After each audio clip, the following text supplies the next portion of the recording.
الحمد لله وكفى وسلام على عباده الذين اصطفى أما بعد فأعوذ بالله من الشيطان الرجيم بسم الله الرحمن الرحيم يا أيها الذين آمنوا اتقوا الله وكونوا مع الصادقين وقال النبي صلى الله عليه وسلم الكيس من دان نفسه وعمل لما بعد الموت أو كما قال عليه الصلاة والسلام اللهم صل على محمد وعلى آل محمد كما صليت على إبراهيم وعلى آل إبراهيم إنك حميد مجيد اللهم بارك على محمد وعلى آل محمد كما باركت على إبراهيم وعلى آل إبراهيم إنك حميد مجيد روح حسن مصطفى روح حسن مصطفى ہے ایک بحر बेकरार उसके साहिल तक कोई शेर बया पहुँचा नहीं बलगुल उला बिकमालिही कशफत दुजा बिजमालिही हसनत जमीउ खिसालिही सल्लु अलैहि व आलिही रहे मेरे मस्कन हवाली काबा बने मेरे मदफन दियारे मदीना बलगुल उला बिकमालिही कशफत दुजा बिजमालिही हसनत जमीउ खिसालिही सल्लु अलैहि व आलिही ला इलाहा इल्लल्लाह ला इलाहा इल्लल्लाह ला इलाहा इल्लल्लाह ला इलाहा इल्लल्लाह ला इलाहा इल्लल्लाह ला इलाहा इल्लल्लाह ला इलाहा इल्लल्लाह ला इलाहा इल्लल्लाह ला इलाहा इल्लल्लाह ला इलाहा इल्लल्लाह ला इलाहा हम्द बेहद मर खुदाए पाकरा आके ईमादा दे मुश्ते खाकरा ला इलाहा इल्लल्लाह ला इलाहा इल्लल्लाह ला इलाहा इल्लल्लाह ला इलाहा इल्लल्लाह লা ইলাহা ইল্লাল্লাহ লা ইলাহা ইল্লাল্লাহ লা ইলাহা इल्लल्लाह हर तमन्ना दिल से रुखसत हो गई अब तो आजा अब तो खुलवत हो गई ला इलाहा इल्लल्लाह ला इलाहा इल्लल्लाह ला इलाहा इल्लल्लाह ला इलाहा इल्लल्लाह ला इलाहा इल्लल्लाह ला इलाहा इल्लल्लाह सब खुशियों को आग लगा दो मौला गम से तेरे दिल शाद रहे अब तो रहे बस तादमे आखिर विरद जुबा ऐ मेरे इला ला इलाहा इल्लल्लाह ला इलाहा इल्लल्लाह ला इलाहा इल्लल्लाह ला इलाहा इल्लल्लाह ला इलाहा इल्लल्लाह ला इलाहा इल्लल्लाह ला इलाहा इल्लल्लाह चंद्र सूरज गैरुल्लाह बाजार माजार गैरुल्लाह ला इलाहा इल्लल्लाह ला इलाहा इल्लल्लाह ला इलाहा इल्लल्लाह ला इलाहा इल्लल्लाह ला इलाहा इल्लल्लाह ला इलाहा इल्लल्लाह ला इलाहा इल्लल्लाह मुहम्मदुर रसूलुल्लाह सल्लल्लाहु अलैहि वसल्लम। अल्हम्दुलिल्लाह रब्बे करीमेर दरबारे लक्ष कोटी शुक्रिया ज्ञापन करছি যে মনিব আমাদেরকে পবিত্র জুমার দিনে জুমার সালাত আদায় করার লক্ষ্যে অত্যন্ত মায়া করে মোহাব্বত করে ভালোবেসে ওলামায়ে কেরামের সোহবতে হায়াতের মূল্যবান সময়ের কিছু সময় আমাদেরকে ব্যয় করার জন্য মসজিদে সর্বাগ্নে আসার বসার তৌফিক দান করেছেন। কোরআন ও হাদিস থেকে কিছু আলোচনা আমলের নিয়তে শোনার তৌফিক দান করেছেন। এই জন্য সকলেই জবান খুলে কালিমাতুশ শুকর আদায় করি, সমস্বরে ভক্তি ভরে মোহাব্বতে সবাই বলি আলহামদুলিল্লাহ। মোহতারাম হাজিরিন, আমি আপনাদের সামনে 11 নম্বর পারার 5 নম্বর পৃষ্ঠার সূরা তাওবার 119 নং আয়াত তেলাওয়াত করেছি। নবীজির অসংখ্য হাদিস থেকে এক টুকরা হাদিস তেলাওয়াত করেছি। আয়াত এবং হাদিসকে সামনে নিয়ে আজকের আলোচনার বিষয় হবে আল্লাহ তাআলার মাহবুব হওয়ার উপায় সম্পর্কে। ওমা তৌফিক ইল্লা বিল্লাহ।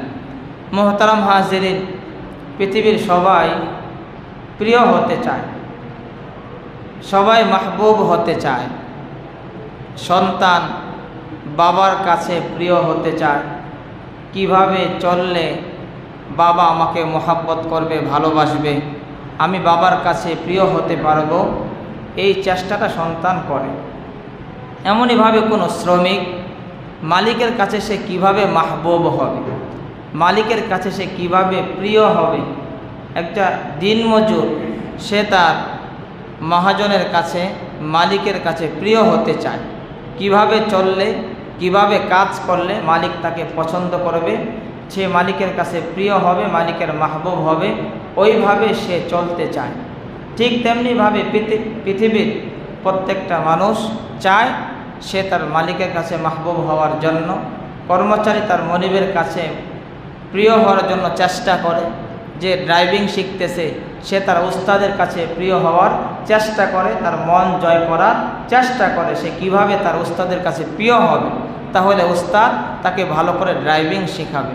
প্রত্যেকটা বিষয়ের ক্ষেত্রেই দেখা যায় যে সে প্রিয় হওয়ার চেষ্টা করে। একজন খেলোয়াড় যে বল ছুঁড়ে মারে তাকে বলা হয় বলার। কি বলেন, ঠিক না বেটি? বলার।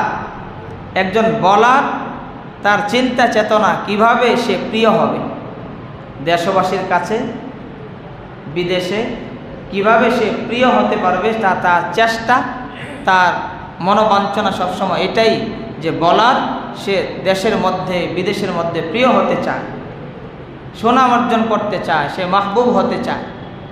আবার বলারের পরে যে ব্যাটার,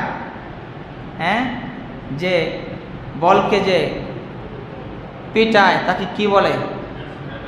ব্যাটার। সেও চায় কিভাবে প্রিয় হবে, 6-4 মেরে সেও প্রিয় হতে চায়, সেও মানুষের কাছে মাহবুব হতে চায়। একজন গায়ক যে গান করে সেও প্রিয় হতে চায়, মাহবুব হতে চায়, তার সুর দিয়ে মানুষকে আকৃষ্ট করে, সে চায় যে আমি প্রিয় হই, আমাকে মানুষ মহব্বত করো, ভালোবাসো, সেও প্রিয় হতে চায়, মাহবুব হতে চায়। মোহতারাম হাজিরিন, এভাবে প্রত্যেকটা সেক্টরে সবাই যারা ভালো বক্তব্য দিতে পারে, সুন্দর সাবলীল ভাষায় যারা খবর পেশ করতে পারে, টেলিভিশনে রেডিওতে যারা খবর প্রচার করে, তাদের ভাষা সুন্দর, সে চায় যে আমার ভাষার মাধ্যমে মানুষ মুগ্ধ হোক, আমি প্রিয় হই, আমি সবার কাছে ভালো হই। একজন সুন্দর কথা উপস্থাপন করতে পারে, সেও মাহবুব হতে চায়। কি বলেন, ঠিক না বেঠি? মোহতারাম হাজিরিন, সবাই যদি এভাবে প্রিয় হওয়ার চেষ্টা করতে পারে, তাহলে আমি আপনি, আমরা যে আল্লাহ তাআলার বান্দা, যে মনিব আমাদেরকে বানিয়েছেন, আমাদেরকে সৃষ্টি করেছেন, আমাদেরকে এত এত নিয়ামত দিয়ে ভরপুর করেছেন, আমরা কি আমাদের মালিকের কাছে প্রিয় হওয়ার দরকার আছে না নাই? আর যাবেন, আছে না নাই? আমরাও আমাদের মালিকের কাছে প্রিয় হতে হবে, আমরা আমাদের মালিকের মাহবুব হতে হবে, প্রিয় বান্দা হতে হবে। আমাদের এই চেষ্টা অব্যাহত রাখতে হবে। মোহতারাম হাজিরিন, মালিকের যারা মাহবুব হয়েছে, মালিকের কাছে যারা প্রিয় হয়েছে, প্রিয় হওয়ার কিছু উপায় আছে। যেমন কেউ কেউ আছেন মার খেদমতের মাধ্যমে আল্লাহ তাআলার কাছে মাহবুব হয়েছেন, কেউ বেশি বেশি জিকির করেছেন, আল্লাহ তাআলার মাহবুব হয়ে গেছেন। কেউ কেউ আছেন যে বেশি বেশি নফল ইবাদত করেছেন, সে আল্লাহ তাআলার কাছে মাহবুব হয়ে গেছেন, প্রিয় হয়ে গেছেন। যেমন মোহতারাম হাজিরিন, আমরা জানি মুসলিম শরীফের 2য় খণ্ডের শেষ ভাগে ইমাম মুসলিম রহমতুল্লাহি আলাইহি ওয়াইসুল করনীর ঘটনা এনেছেন বিস্তারিতভাবে, যে তিনি নবীজির যুগ পেয়েছেন কিন্তু নবীজির সাথে সাক্ষাৎ পাননি। নবীজি ছিল, উনি নবীজির যুগেই ছিলেন, কিন্তু তারপরেও নবীজির সাক্ষাৎ তিনি করতে পারেননি, মদিনায় যাইতে পারেননি। এর কারণ হলো পিছনে মার খেদমত সেবা শুশ্রূষায় লিপ্ত ছিলেন। এই জন্য তিনি নবীজির সাক্ষাৎ যুগ পাওয়ার পরেও সাক্ষাৎ পাননি। অথচ নবীজির সাক্ষাৎ এক মুহূর্তের জন্য, ঈমান সহকারে এক মুহূর্তের জন্য যদি কেউ নবীজির সাক্ষাৎ পেয়েছে, সে পৃথিবীর মধ্যে সবচাইতে দামি হয়ে গেছে, বলেন সুবহানাল্লাহ। কারণ তারা সার্টিফিকেট প্রাপ্ত আল্লাহ তাআলার পক্ষ থেকে। আল্লাহ তাআলা তাদেরকে সার্টিফিকেট দিয়েছেন, রাদিয়াল্লাহু আনহুম ওয়া রাদু আন। আল্লাহ তাআলা তাদের প্রতি খুশি হয়ে গেছে, রাদিয়াল্লাহু আনহুম ওয়া রাদু আন, আর তারাও আল্লাহ তাআলার প্রতি সন্তুষ্ট হয়ে গেছে, বলেন সুবহানাল্লাহ। নবীজির এক মুহূর্ত সুহবত যারা পেয়েছে, ঈমানের সাথে নবীজিকে এক নজর দেখেছে, তারাই সাহাবী।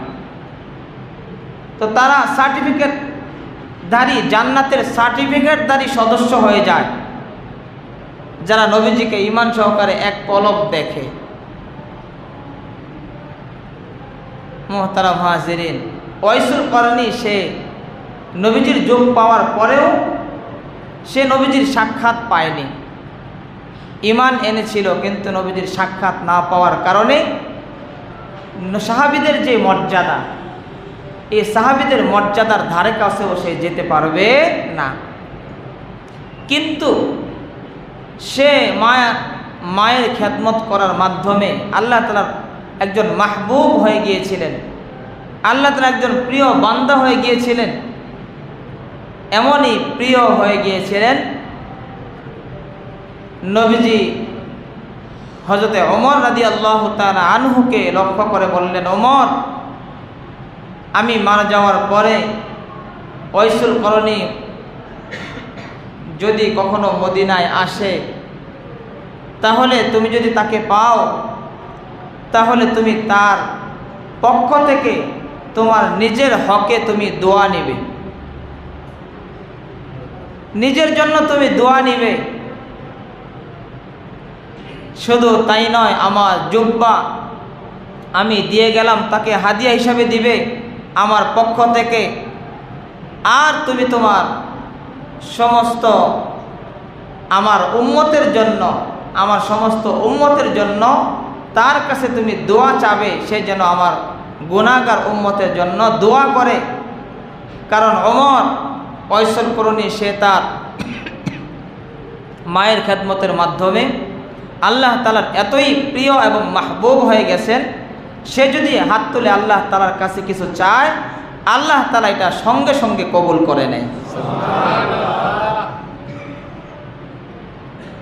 মুহতারাম হাজিরিন, নবীজি হযরতে ওমরকে বললেন, তুমি নিজের জন্য তার কাছ থেকে দোয়া নেবে।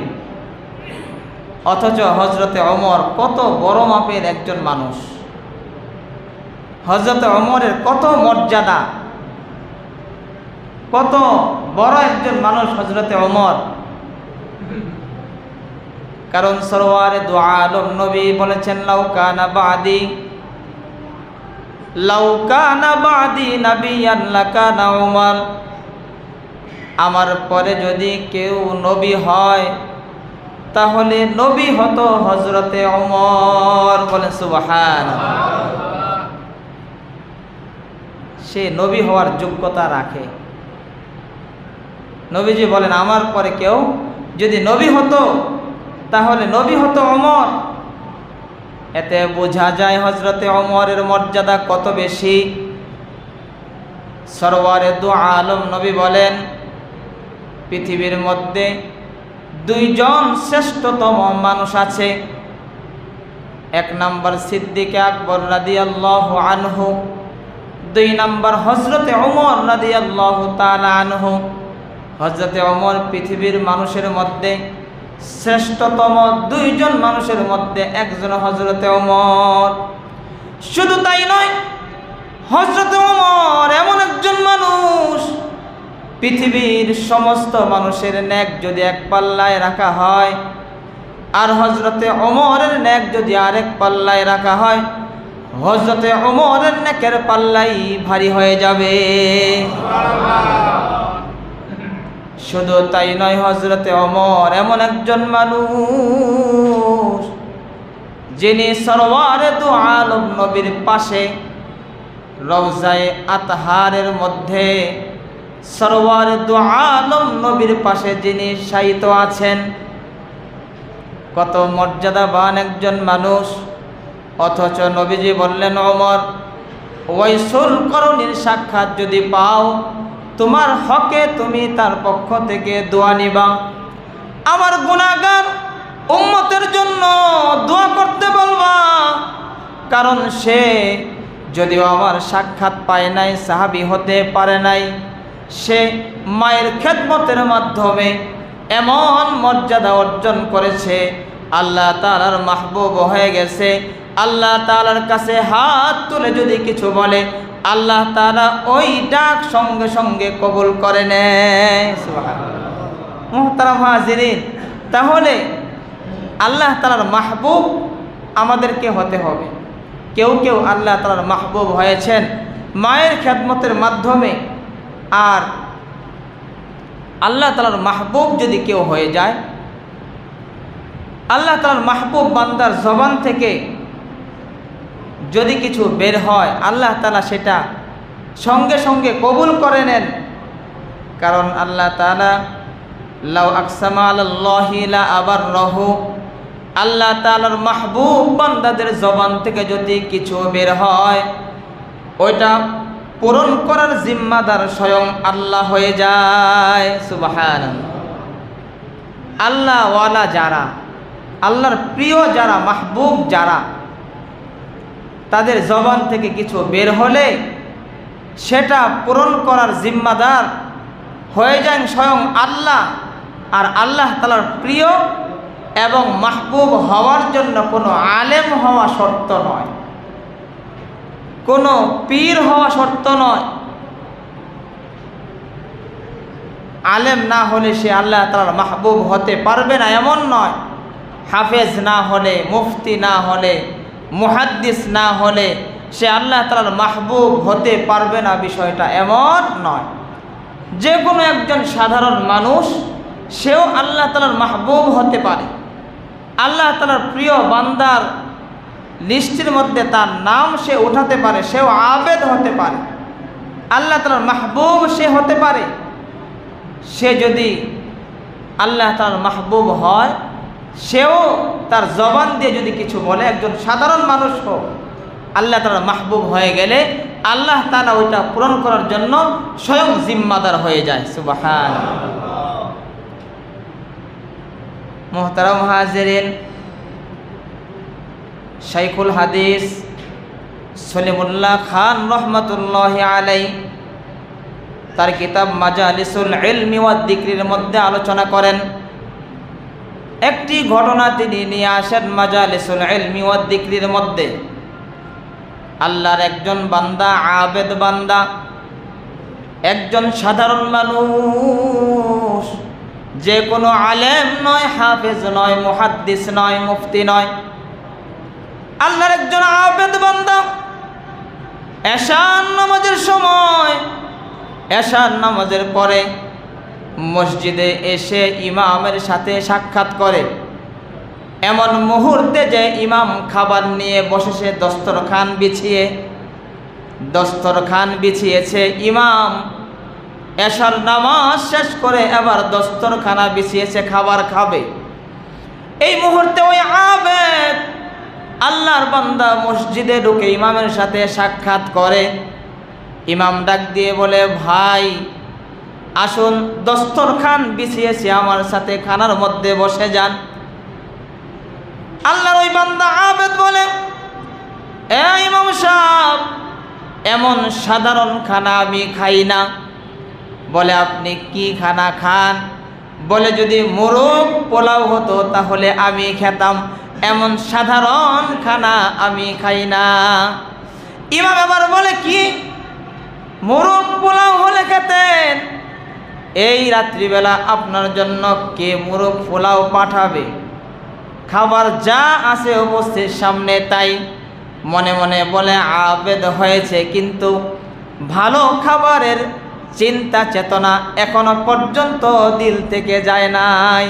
মনে মনে বলতেছে যে আবেদ বুজুর্গ, অনেক ইবাদত করে, জিকির আজকার করে, কিন্তু এখনো পর্যন্ত ভালো খাবারের চিন্তা চেতনা দিল থেকে যায় নাই, আবেদ হয়েছে। এবার মসজিদের ইমাম আর ডাকাডাকি না করে সামনে যা ছিল দস্তরখানে, ইমাম নিজে নিজে খানা শেষ করে শুয়ে পড়ে। ওইদিকে আবেদ আল্লাহর বান্দা নফল নামাজের মধ্যে, বাদাল আশা নফল নামাজের মধ্যে দাঁড়িয়ে নামাজ পড়তে থাকে। রাত্র যখন গভীর হয়ে যায়, রাত্র 11টা থেকে 12টা বেজে যায়, কে যেন মসজিদের দরজায় কে যেন ঠক ঠক করতেছে, মসজিদের করাঘাত কে যেন নাড়তেছে, আওয়াজ হইতেছে, বলতেছে, ইমাম সাহেব, ও ইমাম সাহেব, দরজা খুলুন, কথা আছে।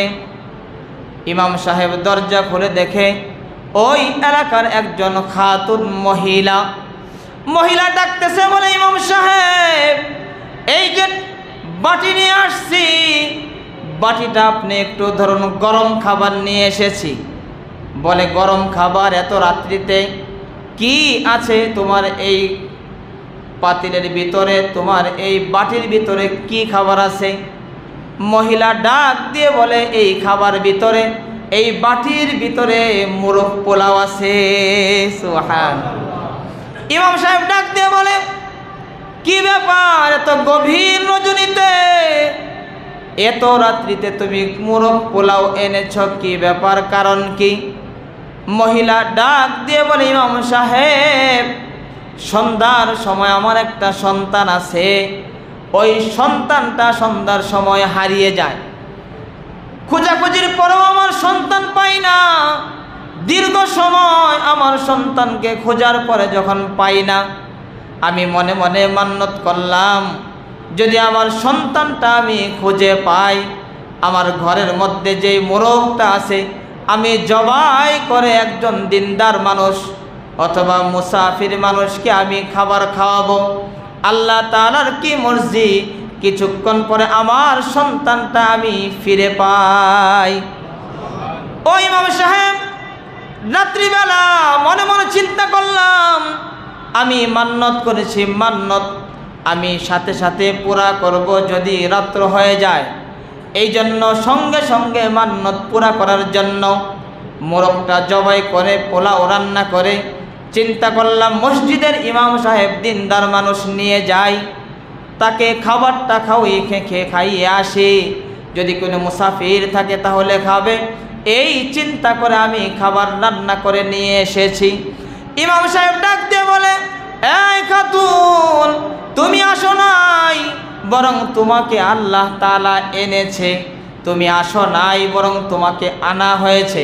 কারণ মসজিদের ভিতরে আল্লাহ তাআলার একজন আবেদ বান্দা আছে, যে সন্ধ্যার সময় মোরগ পোলাও খাওয়ার কথা বলেছে। আল্লাহ তাআলাই তোমার মাধ্যমে তার জন্য খাবারের ব্যবস্থা করে দিয়েছে। সুবহানাল্লাহ। এবার ইমাম গিয়ে ডাকে, এই আবেদ আল্লাহর বান্দা, ইবাদত করেছেন, আপনার জন্য খাবার এসেছে, গরম খাবার, মোরগ পোলাও, এবার আপনি খেয়ে নিন, আপনার খাবার উপস্থিত, আমি খেয়ে ফেলেছি। মুহতারাম হাজিরিন, লাউ আকসামা আলাল্লাহি লা আবাররাহু, আল্লাহ তাআলার প্রিয় এবং মাহবুব যারা, তারা যদি আল্লাহ তাআলার কাছে কিছু চায়, কোনো কিছু তারা বলে ফেলে, আল্লাহ তাআলা সেটা পূরণ করার জন্য স্বয়ং নিজে জিম্মাদার হয়ে যাবেন। সুবহানাল্লাহ। মুহতারাম হাজিরিন, আমরা কিছু বললে আমাদেরটা কবুল হয় না, তারা কিছু বললে কবুল হয়ে যেত। এর কারণ কি? আমরা কত কিছু বলি, কিন্তু এগুলো কবুল হয় না, আমরা ফল পাই না। এর কারণ হলো আমাদের জিন্দিগির আবাদতের আমলি যে হালাত, আমাদের জিন্দিগির আবাদতের হালাত ভালো না, আমাদের আমলের হালত ভালো না। আমরা নামাজ ছেড়ে দেই, আমরা তাকবীরে উলা ছেড়ে দেই, আমরা নামাজ কাজা করে ফেলি, আমরা ফরজ ইবাদতই আমরা ছেড়ে দিই। নফলগুলো তো অনেক দূরের বিষয়, ফরজ ইবাদতের অবস্থা আমাদের এই, কি বলেন, ঠিক না বেঠিক? নফল তো দূরে, ফরজই আমরা ছেড়ে দেই। আমাদের আমলের হালাত হলো আমরা মসজিদেও সেজদা দেই, আবার আমরা গিয়ে পীরকেও সেজদা দেই, মাজারে, কি বলেন, ঠিক না বেঠিক? মাজারেও গিয়ে সেজদা দেই, আল্লাহ তাআলাকেও সেজদা দেই, আবার মাজারে গিয়েও সেজদা দেই। বাবার পায়েও লুটিয়ে পড়তে আমাদের চোখে বাজে না, আমরা বাবার পায়ে গিয়ে সেজদা দিতেও আমাদের কোনো দ্বিধাবোধ হয় না। আল্লাহ তাআলাকে সেজদা দিলাম, আবার বাবাকেও সেজদা দিলাম, আল্লাহ তাআলাকে সেজদা দিলাম, আবার কবরের সামনেও গিয়ে সেজদা দিলাম, মাজারেও গিয়ে সেজদা দিলাম। আমরা তো শিরিকের সাথে লিপ্ত, আমরা কবর পূজায় লিপ্ত, আমরা পীর পূজায় লিপ্ত। তাহলে আমাদেরটা কবুল হবে কিভাবে? আওয়াজ করে জোরে বলুন, ঠিক না ঠিক?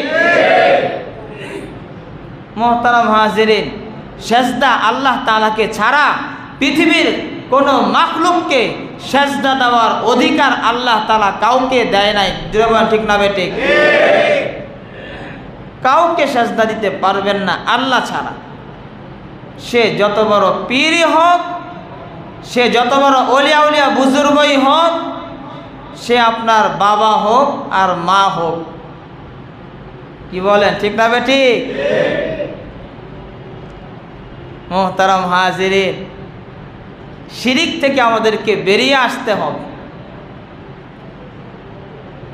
আল্লাহ তাআলা যারা শিরিক করে তাদেরকে পছন্দ করেন না। যারা শিরিকের গুনাহ করে, এই শিরিকের গুনাহও আল্লাহ তাআলা মাফ করেন না। ইন্নাল্লাহা লা ইউহিব্বুল মুশরিকিন, আল্লাহ তাআলা শিরিককারীকে পছন্দ করেন না। মুহতারাম হাজিরিন, আমরা আমাদের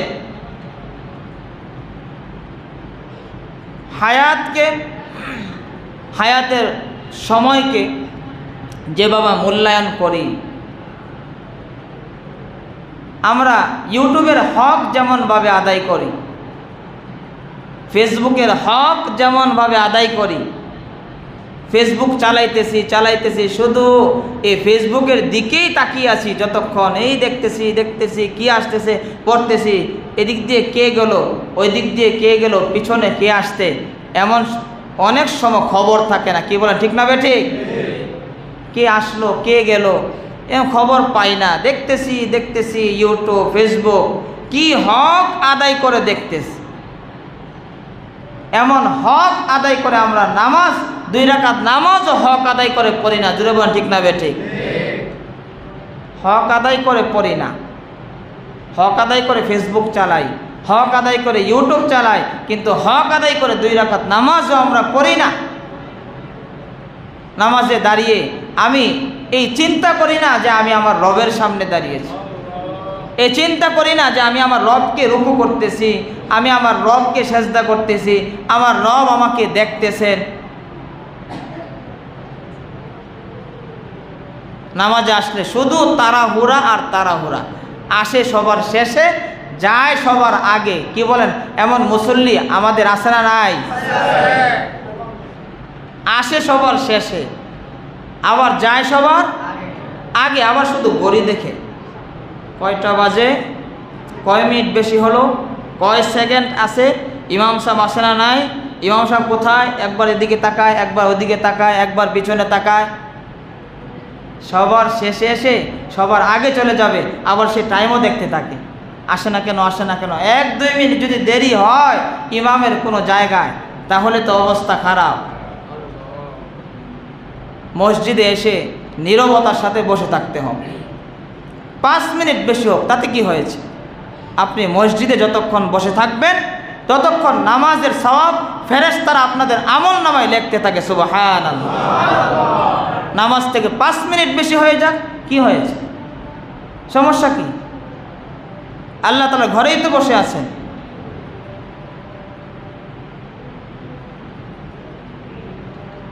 আলহামদুলিল্লাহ, আমার আবার এমন হয় না।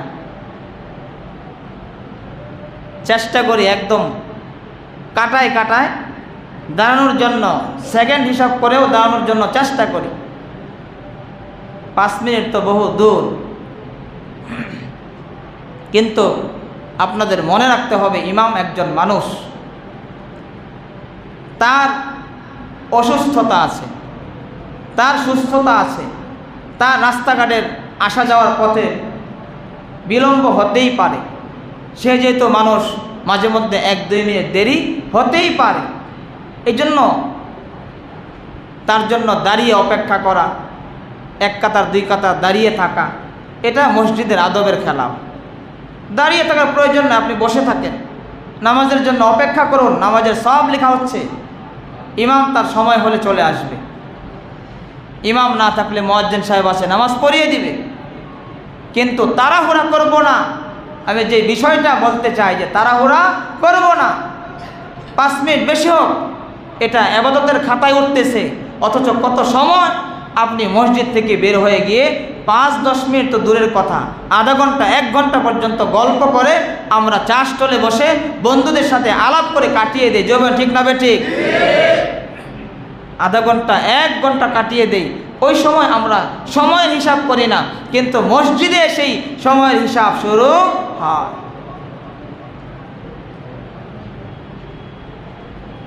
অথচ এখানে বসে থাকলে সওয়াব লেখা হচ্ছে, আর আড্ডায় গল্প গুজবে থাকলে গুনাহ লেখা হচ্ছে।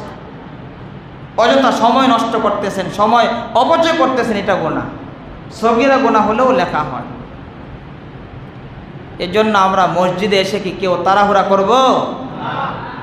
আল্লাহ তাআলা আমাদেরকে মসজিদে এসে সব সময় ধৈর্য সহকারে বসার তৌফিক দান করুন। সবাই বলে আমিন। মুহতারাম হাজিরিন, যে কথাটা আমি বলতেছিলাম, হক আদায় করে নামাজ পড়া।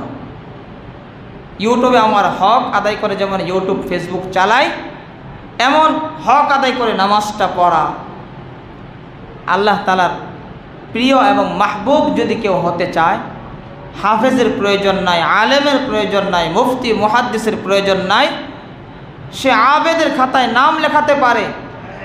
যেমন যেই ঘটনা আমি বললাম, সে একজন আবেদ, কিন্তু সে আল্লাহ তাআলার মাহবুব, প্রিয়। তার জবান দিয়ে বলেছে মোরগ পোলাও হলে খেতাম, আল্লাহ তাআলা তার জন্য মোরগ পোলাওয়ের ব্যবস্থা করে তার জন্য পাঠিয়ে দিয়েছেন। সুবহানাল্লাহ।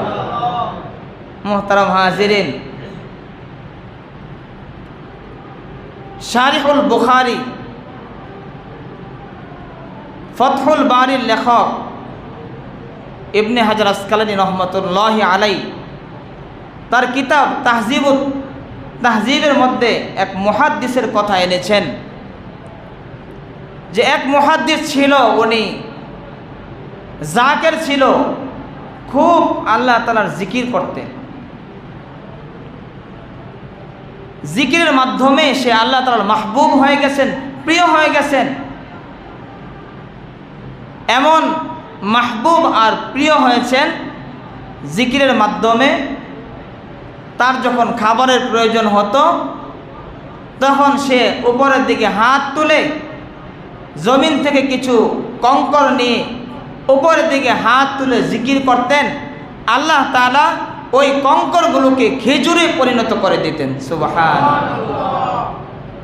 ইবনে হাজার আসকালানী রহমতুল্লাহি আলাই তাহজিব ও তাহজিব কিতাবের মধ্যে এই ঘটনা এনেছেন যে এই মুহাদ্দিস কঙ্করকে উঁচু করে ধরে জিকির করলেই আল্লাহ তাআলা কঙ্করকে খেজুরে পরিণত করে দিতেন, আর এই খেজুর খেয়ে তার ক্ষুধা নিবারণ হতো, আবার সে মাওলা পাকের জিকির করতে থাকতেন।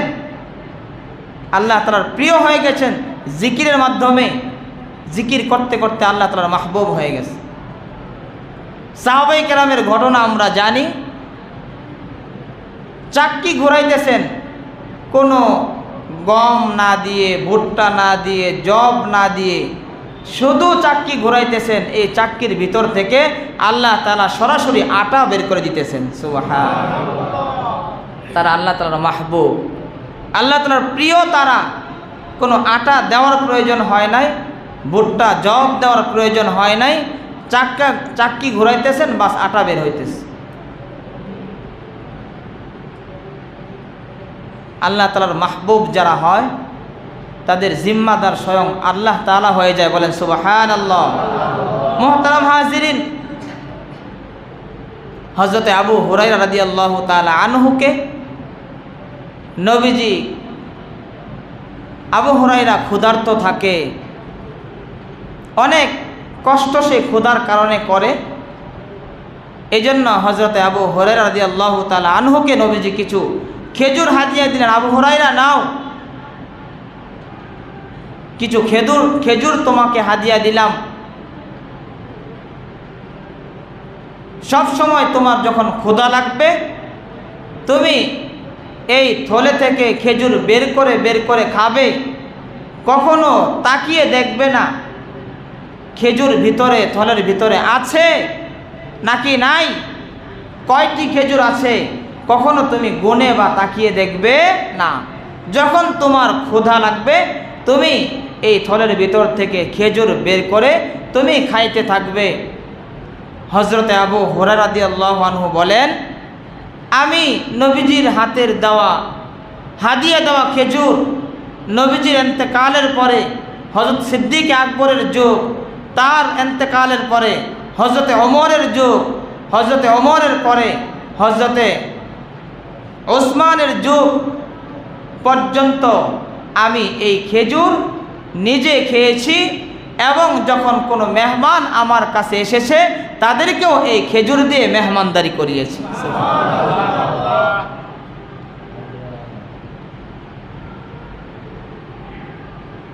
কিন্তু হযরতে আবু হুরায়রা বলে,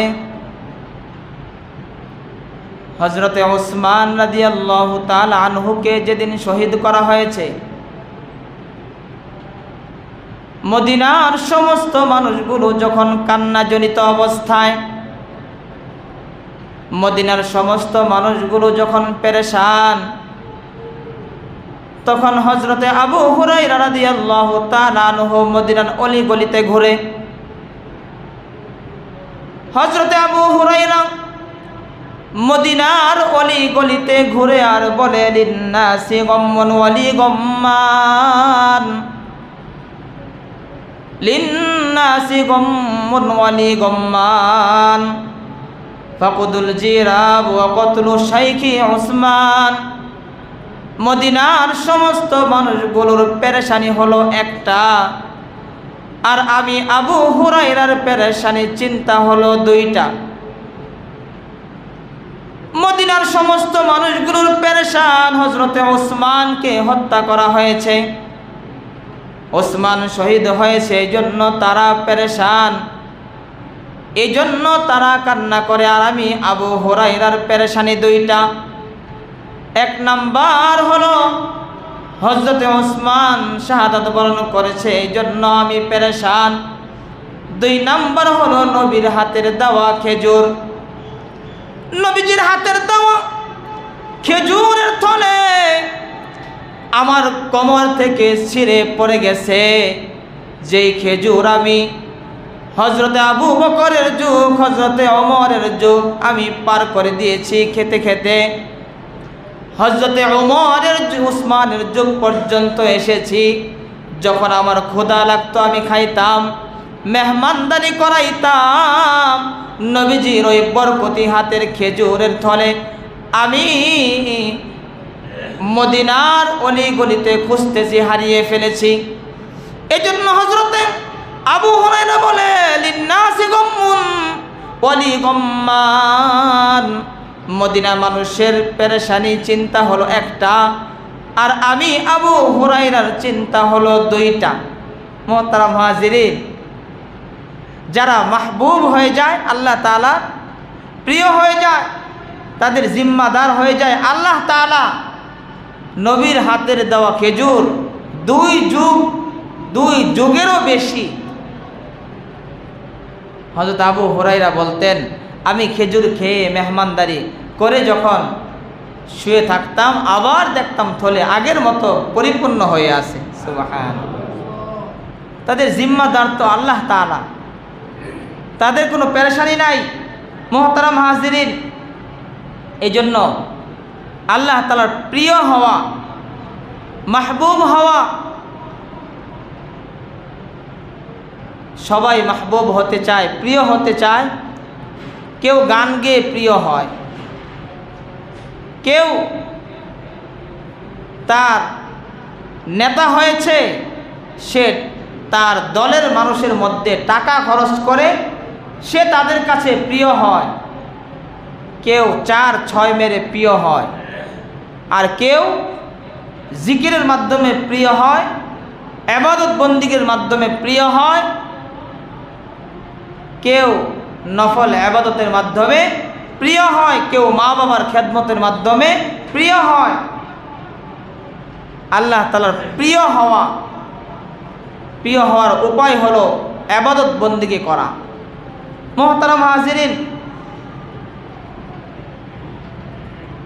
একজন বুজুর্গ ইবনুল জাওজি রহমাতুল্লাহি আলাইহি সিফাতুস সফওয়া কিতাবের মধ্যে একজন বুজুর্গের কথা এনেছেন।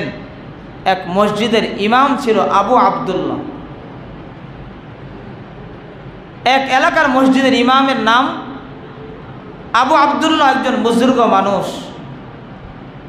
ওনার কাছে এসে একজন আবেদ এসে মসজিদের সামনে দাঁড়িয়ে আবু আবদুল্লাহকে বলতেছে, ইমাম সাহেব, আপনার কোরআনে কারিমটাকে আমাকে একটু দেওয়া যায়?